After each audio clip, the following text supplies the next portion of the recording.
نحمده ونصلي ونسلم على رسوله الكريم أما بعد فأعوذ بالله من الشيطان الرجيم بسم الله الرحمن الرحيم قال الله تبارك وتعالى في كلام المجيد والفرقان الحميد والله يحب المحسنين صدق الله مولانا العظيم وبلغنا رسوله النبي الكريم الأمين ونحن على ذلك لمن الشاهدين والشاكرين والحمد لله رب العالمين إن الله وملائكته يصلون على النبي يا أيها الذين آمنوا صلوا عليه وسلموا تسليما الصلاة والسلام عليك يا سيدي يا رسول الله وعلى آلك وأصحابك يا سيدي يا حبيب الله الصلاة والسلام عليك يا سيدي يا رحمة للعالمين وعلى آلك وأصحابك يا سيدي يا خاتم النبيين نہایت ہی واجب الاحترام بزرگوں دوستو، آج کا موضوع ہے مخلوق کے ساتھ شفقت کرنے کی فضیلت۔ یعنی آج جو معاشرے کے حالات ہیں، نفسا نفسی کا عالم ہے، ہر شخص پریشان ہے، برداشت ختم ہو چکی ہے، احساس محبت معاشرے میں ختم ہوتی جا رہی ہیں، نفرتیں جنم لیتی جا رہی ہیں، اور اس بات کی ضرورت ہے کہ معاشرے کو جوڑا جائے، معاشرے میں جو کمزوریاں ہیں اس کو دور کیا جائے، کیونکہ صلہ رحمی اور احسان مندی اللہ کو بھی پسند ہے، اور اللہ کے رسول سرور کائنات نور مجسم احمد مجتبی محمد مصطفیٰ صلی اللہ علیہ وآلہ وسلم کی ذات منورہ کو بھی پسند ہے۔ اب اللہ قرآن کریم میں فرماتا ہے واللہ یحب المحسنین، اللہ احسان کرنے والوں سے محبت فرماتا ہے، اللہ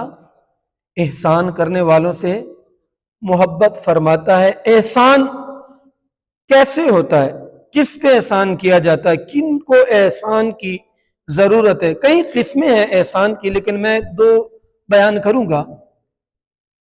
خاص کر جانوروں اور غلاموں پر احسان کرنا، جو پرانے دور کے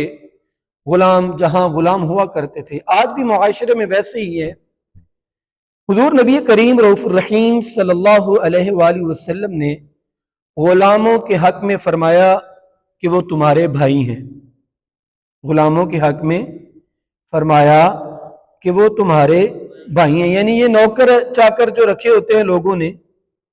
تو وہ نوکر کی تذلیل ہوتی ہے، اس کی انسان ہونے کی بھی تذلیل ہوتی ہے، لیکن اگر حضور علیہ الصلوۃ والسلام کا فرمان ذیشان دیکھے، فرمان منورہ معطرہ دیکھیں، تو میرے کریم مصطفیٰ جان رحمت صلی اللہ علیہ وآلہ وسلم نے فرمایا جو غلام ہے، نوکر ہے، وہ تمہارا بھائی ہے، جو تم اپنے لیے کھانے کے لیے پسند کرو، پہننے کے لیے پسند کرو، اس کے لیے بھی وہی کھانا اور پہننا پسند فرماؤ۔ اب پس جس کا بھائی اس کے ہاتھ میں ہو، یعنی کہ جب وہ غلام ہے اور مسلمان ہے، مسلمان کا بھائی ہے، اور مسلمان میں درجے ہیں، کوئی امیر ہے، کوئی غریب ہے، کوئی درمیانہ ہے، کوئی فقیر ہے،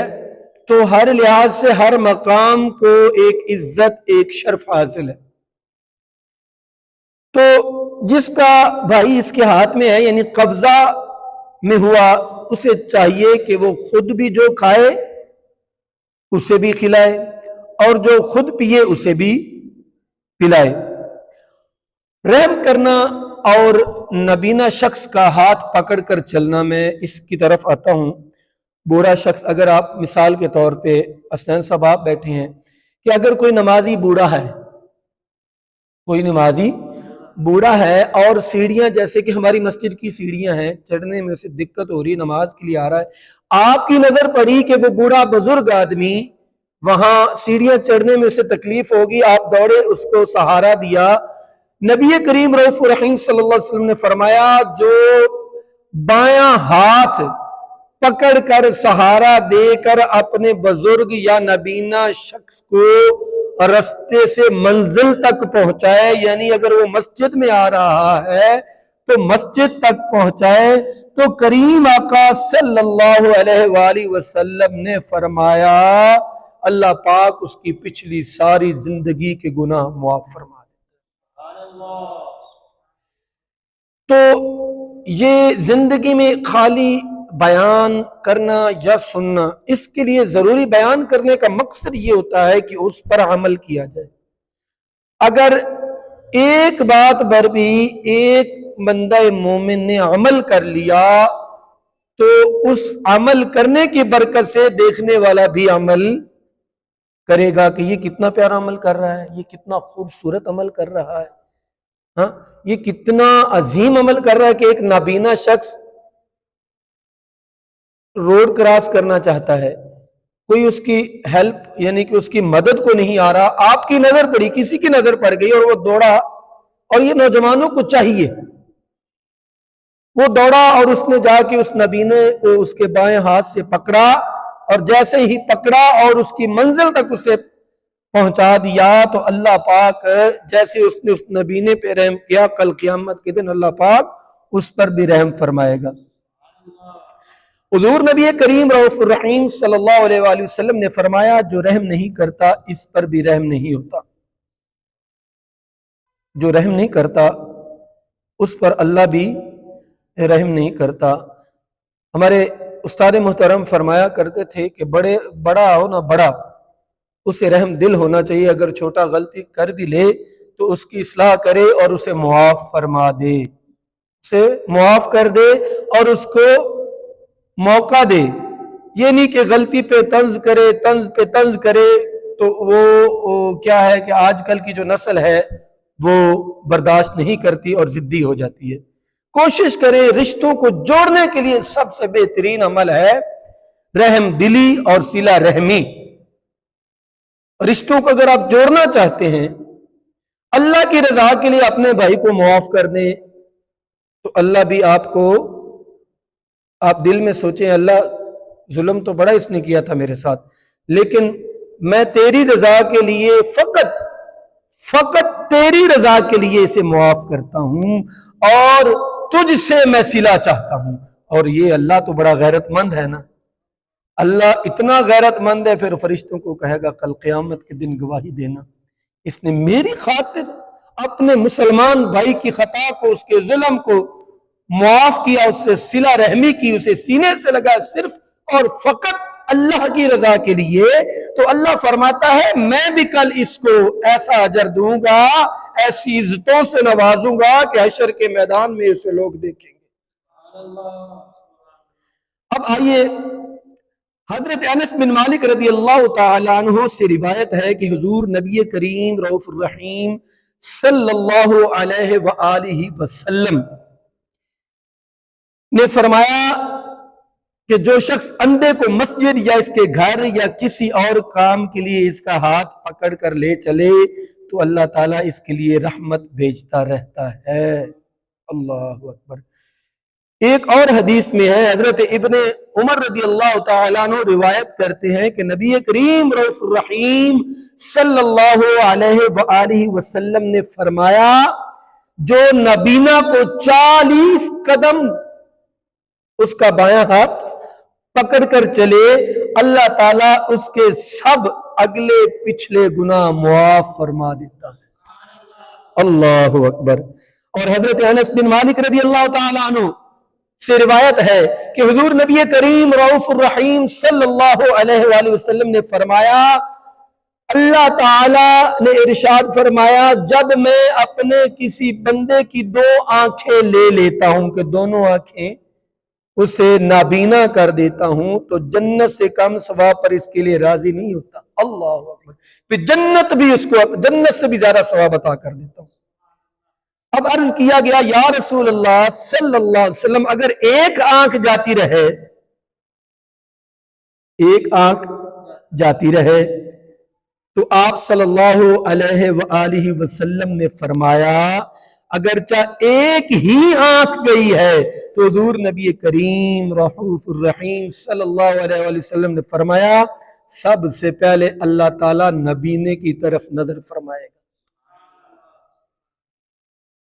سب سے پہلے اللہ. آئیے آپ کو ایک بہت ہی خوبصورت واقعہ سناتا ہوں. ایک مرتبہ حضور نبی کریم رؤوف الرحیم صلی اللہ علیہ وآلہ وسلم حضرت انس بن مالک رضی اللہ تعالیٰ عنہ فرماتے ہیں کہ میں اور حضرت عبداللہ بن عمر رضی اللہ تعالیٰ عنہ حضور کی بارگاہ رحمت میں موجود ہیں اور حضور نے ہم سے مخاطب ہو کر فرمایا اے انس ابھی تھوڑی دیر میں ایک شخص آئے گا دروازے پہ دستک دے گا اللہ پاک نے اسے دنیا میں ہی جنت کی بشارت عطا کر دی. حضرت انس بن مالک رضی اللہ تعالی عنہ فرماتے ہیں مجھے اشتیاق ہوا حضرت عبداللہ ابن عمر رضی اللہ تعالی عنہ ہم دونوں ایک دوسرے کو دیکھنے لگے کہ وہ کتنا خوش نصیب ہے. اب یہاں بات کو ذرا توجہ کیجئے گا, یہاں بات کا مزہ لیجئے گا کہ وہ کتنا خوش نصیب انسان ہے کہ جس کو دنیا میں ہی جنت کی بشارت مل رہی ہے اور جنت کی بشارت دینے والا اللہ کا حبیب ہے صلی اللہ علیہ وسلم. حضور نے فرمایا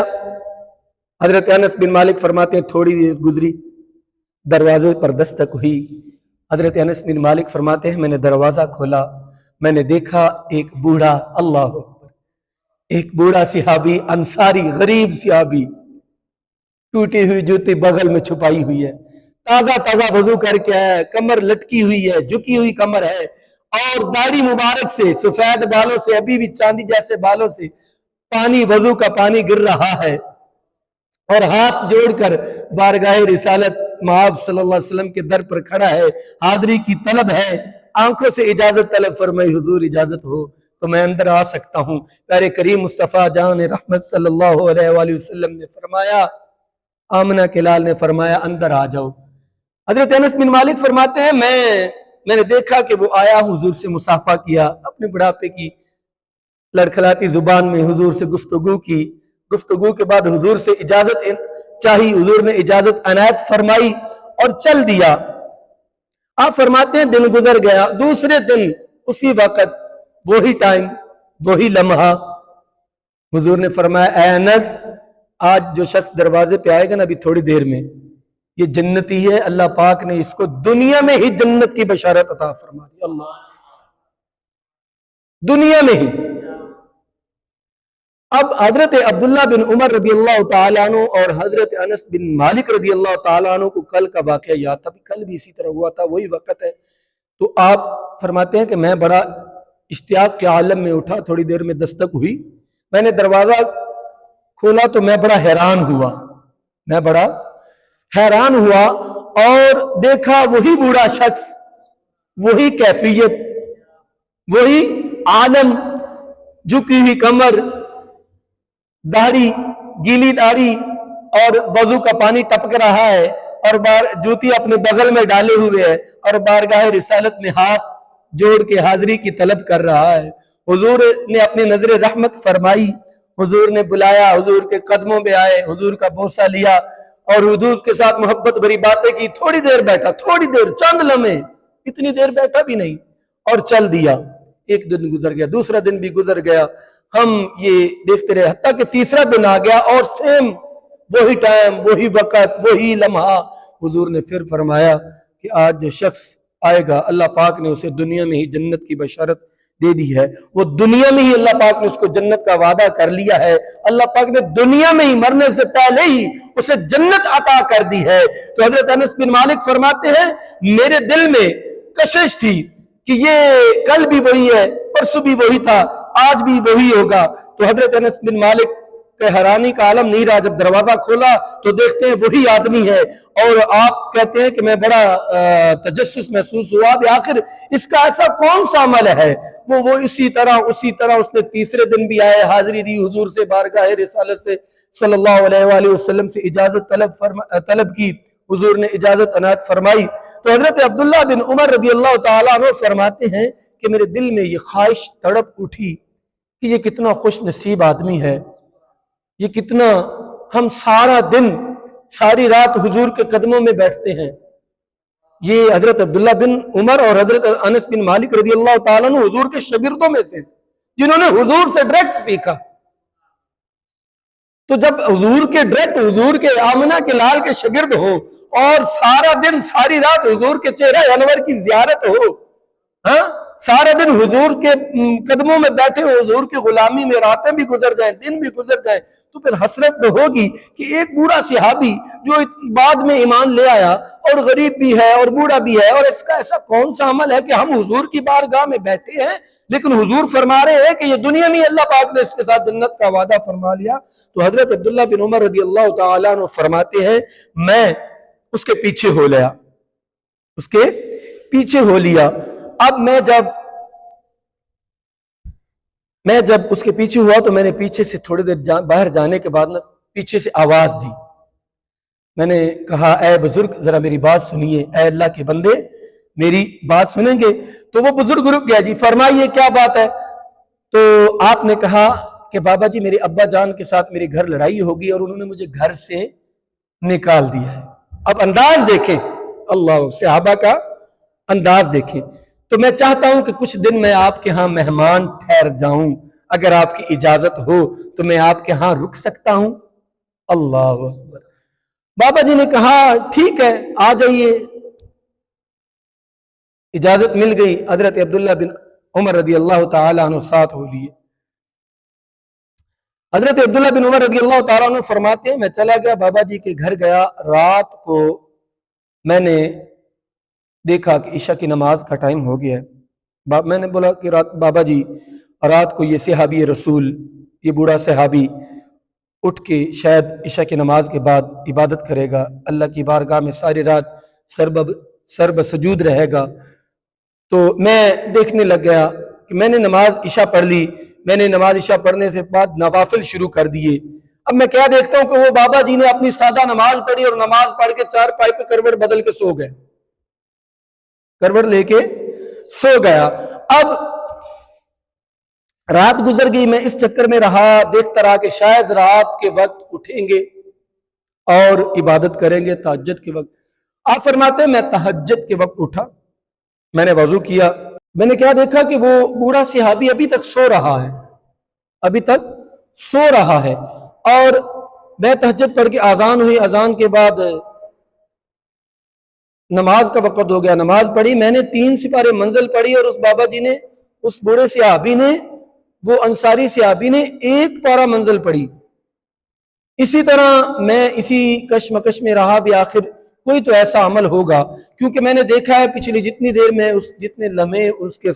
صحابی رسول کے ساتھ ہوں, وہ میں نماز میں بھی اس سے آگے ہوں, ذکر و اذکار میں بھی اس سے آگے ہوں, قرآن پاک کی تلاوت میں بھی اس سے آگے ہوں. میرا ہر عبادت کا عمل اس سے زیادہ نظر آ رہا ہے. وہ نماز بھی اپنی پوری پڑھتا ہے, میں نوافل زیادہ پڑھتا ہوں. اس نے 1 سپارہ پڑھا, میں نے 3 پارے پڑھے. فرماتے ہیں میرا پورا دن اسی طرح گزر گیا, حتیٰ کہ دوسرا دن آ گیا, تیسرا دن آ گیا, اور میں نے آخر کار دیکھا کہ مجھے ان میں سے کوئی ایسا عمل نہ آیا. تو میں نے پوچھا کہ بابا جی آپ مجھے اجازت دیں, میں گھر جانا چاہتا ہوں. تو صحابی رسول نے مجھے اجازت دی, لیکن میرے دل میں خلش تھی, آخر میں کیسے پوچھوں کہ ایسا کون سا عمل آپ کرتے ہیں کہ جس کے بدلے اللہ کے نبی صلی اللہ علیہ وسلم نے فرمایا کہ یہ جو میرا صحابی دروازے پہ آیا ہے نا, اللہ پاک نے اس کو دنیا میں ہی جنت کی بشارت عطا کر دی ہے, دنیا میں ہی جنت کا وعدہ کر لیا ہے. تو میں نے آخر جاتے جاتے میں مڑا اور میں نے پوچھا کہ حضرت, میں اے اللہ کے حبیب کے محبوب کے پیارے صحابی, میں نے عرض کی کہ بزرگ اے اللہ کے بندے مجھے یہ بتا تیرا ایسا کون سا عمل ہے, تو ایسا کون سا عمل کرتا ہے جس کے لیے اللہ کے حبیب صلی اللہ علیہ وآلہ وسلم نے ہمیں بشارت دی، 3 دن تو اللہ کے حبیب کی بارگاہ میں حاضر ہوتا رہا، 3 دن تک اللہ پاک نے اللہ کریم کے محبوب کریم رؤوف الرحیم صلی اللہ علیہ وسلم نے ہمیں فرمایا کہ یہ جو دروازے پہ صحابی رسول کھڑا ہے، یہ جو صحابی میرا غلام دروازے پہ ہے، اللہ پاک نے اس کے ساتھ دنیا میں ہی جنت کا وعدہ کر لیا۔ تو میرے دل میں تڑپ اٹھی، آخر ایسا کون سا عمل تو کرتا ہے جس کی بشارت اللہ نے وعدہ کیا اور بشارت نبی کریم رؤوف الرحیم صلی اللہ علیہ وآلہ وسلم فرما رہے ہیں۔ تو کہنے لگے میرا ایسا عمل تو خاص کوئی نہیں، نماز بھی بڑی مشکل سے پوری پڑھتا ہوں، منزل بھی آپ سے کم کرتا ہوں، آپ نے دیکھا ہے۔ تو فرمایا کوئی تو ہوگا، فرمایا ایک عمل ہے۔ اب یہ میرے بات جو موضوع کا مقصد ہے، جو میں بات سمجھانا چاہتا ہوں آپ کو، ایک عمل ہے، اللہ اکبر، ایک عمل ہے کہ جو میں کرتا ہوں اور شاید وہی عمل میرا اللہ کو پسند ہوگا۔ تو حضرت عبداللہ بن عمر رضی اللہ تعالی عنہ فرماتے ہیں کہ حضرت وہ کون سا عمل ہے؟ تو وہ بوڑھے صحابی کہنے لگے کہ میں جب رات کو سوتا ہوں نا، رات کو سوتا ہوں اور جب سونے لگتا ہوں، اپنے بستر پہ جاتا ہوں، تو میں اپنے رب سے اور اپنے نفس سے مخاطب ہوتا ہوں، میں اپنے رب سے مخاطب ہوتا ہوں اور التجا کرتا ہوں، اے اللہ، صبح سے لے کر شام تک اگر میں نے تیرے کسی بندے کا دل دکھایا ہو، صبح سے لے کر شام تک، آج ہم دیکھ لیں معاشرے میں کیا کرتے ہیں، معاشرے میں آج دیکھ لیں ہمارے معاشرے میں کیا ہو رہا ہے۔ 2-4 بندے اکٹھے ہو جائیں، لڑائی ہو جاتی ہے، برداشت نہیں، ہم پتہ نہیں کتنوں کا حق کھا کے بیٹھے ہیں، کتنوں کے ساتھ بھائی کے ساتھ ظلم کر کے بیٹھے ہیں، بہن کے ساتھ ظلم کر کے بیٹھے ہیں، کسی کی بیوہ بیٹی ہے تو بیٹی کا حق مار کے بیٹھے ہیں اور پرواہ نہیں، اور حج عمرے پہ جا رہے ہیں۔ ذرا اس بات پہ تو غور کریں کہ اللہ کی حدوں کو توڑ کے حج کرنے جا رہے ہو تو کیا تمہارا حج قبول ہوگا؟ کیا اللہ کے حبیب کے دربار میں جب جاؤ گے تو کس منہ سے صلاۃ والسلام عرض کرو گے؟ وہاں حضور کے حکم کی نافرمانیاں، حضور کی بنائی ہوئی حدوں کو توڑ کے آ رہے ہو، قرآن کے فرمائے ارشادات کو چھوڑ کے آ رہے ہو، تو پھر تمہارا وہ حج، وہ عمرہ، وہ جو آپ بڑی بڑی محافل کرواتے ہیں، وہ ابھی 11ویں شریف کے ختم بھی ہوا، 11ویں شریف گزری، بڑے بڑے لوگوں نے اپنے طے کام کیے ہوں گے، دیگیں پکائی ہوں گی، لیکن کبھی توجہ کیا کہ آپ کی بیوہ بہن گھر میں بھوکھی، اس کے بچے بیٹھے ہیں، آپ کی ماں دوائی کے لیے تڑپ رہی ہے، شوگر کی مریضہ ہے، آپ کا بھائی کمزور ہے، کمانے میں کمزور ہے، اس کے پاس نوکری نہیں ہے، ملازمت نہیں ہے، کام نہیں ہے، لیکن آپ دوستوں میں بیٹھ کے تو ہوٹلوں پہ کھانے کھا رہے ہیں، محافل کرا رہے ہیں، لنگر تقسیم کر رہے ہیں۔ اگر وہ میرے دوست جو لنگر تو دوستوں کو کھلا رہا ہے، ہم محافل کے منکر نہیں ہیں، ہم لنگر شریف تقسیم کرنے والے لوگ ہیں، کھانے والے بھی ہیں اور کھلانے والے بھی ہیں، لیکن ہم اس بات کے قائل ہیں یہ بات تب جائز ہوگی، تب یہ میرا لنگر حضور کی راہ میں دیا ہوا، جو میں نے اللہ کی راہ میں دیا ہوا صدقہ تب میرا قبول ہوگا جب میں نے اپنے اس کمزور بھائی جس کے بچے دیکھ رہے ہیں میری طرف، میرا بھائی کمزور ہے، اس کے پاس کام نہیں، اس کے پاس ملازمت نہیں، لیکن وہ گھر میں بیٹھا ہے، تو وہ بیچارہ کمزور ہے اور میں محافلے سے جا رہا ہوں، اس کے گھر میں چولہا بھی نہیں چل رہا، ہاں میں اس کے حق پہ ڈاکہ مار رہا ہوں۔ اب پتہ معاشرے میں کیا بات نکلی ہے کہ بہن کو جا کے منا رہے ہوں گے، بہن تو نے کیا کرنا ہے، یہ 4 مرلے کا پلاٹ ہے، میں رکھ لیتا ہوں، ہاں تجھے میں کچھ پیسے دے دوں گا۔ نہیں میرے دوستوں، یہ بات میرے نبی کی شریعت کے خلاف ہے، قرآن کے احکامات کے خلاف ہے۔ بہن کا حق اس پر لازم ہے، جو وراثت ہے اپنے والدین کی، اس میں بہن کا حق لازم ہے، یہ یاد رکھنا۔ اگر بہن معاف کرتی ہے تو مجرم ہے، یہ بھی یاد رکھیے، اگر بہن معاف کرتی ہے تو مجرم ہے، موضوع الگ نکل رہا ہے، مجرم ہے، کیوں؟ اس کی اولاد کا حق تھا، وہ اس کی اولاد کا حق، اور یہ حق حضور نبی کریم رؤوف الرحیم صلی اللہ علیہ وسلم کے صدقے میں ملا، اور پھر ہم اس حق کو اپنے بھائیوں کے خاطر قربان کر دیں، اور جو اولاد ہے، جو بیٹیاں ہیں، جو بیٹی ہیں، ان سے ہم نے پوچھا تک نہیں۔ بھائیوں کا کام ہے بہن کو اس کا حق دے، بہن نہیں بھی لیتی تو اس کو اولاد کو دے، یہ اللہ کا فرمان ہے۔ ہم کیا کرتے ہیں؟ ہم تو بہنوں کے بھی حق مار کے بیٹھے ہیں۔ بہن مر جائے تو ہم کہتے ہیں مر گئی، اب اس کا کیا حق دینا؟ تو میرے صاحبوں، وہ صحابی رسول کہتے ہیں کہ میں جب کروٹ لے کے سوتا ہوں تو میں اپنے رب سے مخاطب ہوتا ہوں اور تصور کرتا ہوں کہ اے اللہ، صبح سے لے کر شام تک اگر میں نے تیری کوئی نافرمانی کی ہو تو تو اپنے کرم سے مجھے معاف کرنا۔ اے کریم اللہ، اگر میں نے تیرے کسی بندے کی دل آزاری کی ہو، دل توڑا ہو، آج ہم تو اتنے ڈھیٹ ہو گئے، پتھر دل ہو چکے ہیں کہ لوگ ہماری وجہ سے رو رہے ہوتے ہیں، گھروں میں لوگ ہماری وجہ سے پریشان ہیں۔ ہم مسجد کے نمازی تو بنے ہوئے ہیں، لیکن وہاں لوگ ہماری وجہ سے پریشان ہیں، ہم نے لوگوں کے رستے بند کیے ہوئے ہیں، ہم لوگوں کو رستے تنگ کیے ہوئے ہیں، تو ہمیں فکر ہی نہیں۔ لیکن وہ صحابی رسول قربان جو وہ کیا فرماتے ہیں؟ اے اللہ، میں نے تیری رضا کی خاطر اگر کسی نے صبح سے لے کر شام تک میرا دل دکھایا، اللہ، کسی نے مجھے ایذا دی، کسی نے مجھے تکلیف دی، اے کریم اللہ، میں تجھے، اے کریم اللہ، میں تجھے گواہ بنا کے کہتا ہوں، تو میرا گواہ بن جا، ضامن بن جائے میرے اللہ، میں تیری رضا کے لیے تیرے بندوں کو معاف کرتا ہوں،